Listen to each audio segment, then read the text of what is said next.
Krátenie a rozširovanie zlomku. Rozšíriť zlomok znamená násobiť čitateľa aj menovateľa zlomku tým istým číslom. Pozrieme sa na príklad číslo 1. Rozšírte zlomok 5 osmým číslom 6.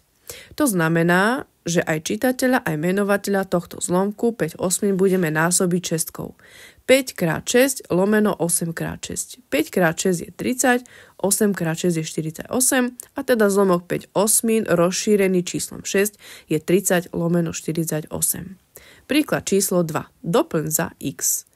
4 sedminy rovná sa x lomeno 21. V tomto type príkladov vychádzame vždy zo zlomku, ktorý je kompletný a teda má aj čitateľa, aj menovateľa. V tomto prípade sú to 4 sedminy. V týchto dvoch zlomkoch máme informáciu o menovateľoch. V prvom zlomku je menovateľ 7, v druhom zlomku je menovateľ 21. Budeme uvažovať, ako sa z čísla 7 dostaneme na 21, či násobením nejakým číslom alebo delením nejakým číslom. V tomto prípade sa zo sedmičky na 21 dostaneme násobením číslom 3. Ak násobíme menovatele krát 3, tak musíme aj čitateľ vynásobiť krát 3 a teda 4 krát 3 je 12. To znamená, že neznáma hodnota x je 12.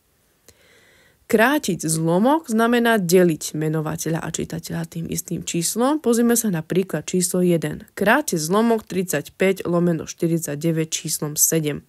To znamená, že aj čitateľa, aj menovateľa budeme deliť sedmičkou. 35 deleno 7 lomeno 49 deleno 7.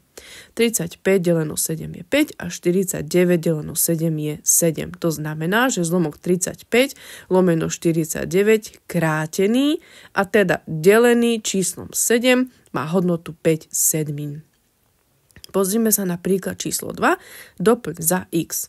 16 lomeno 48 rovná sa 2 lomeno x. Takisto aj v tomto príklade vychádzame vždy zo zlomku, ktorý je kompletný a teda má aj čitateľa, aj menovateľa a v tomto prípade je to zlomok 16 lomeno 48.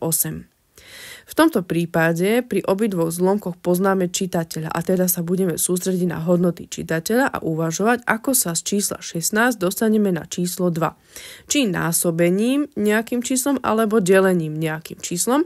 V tomto prípade je to deleno 8.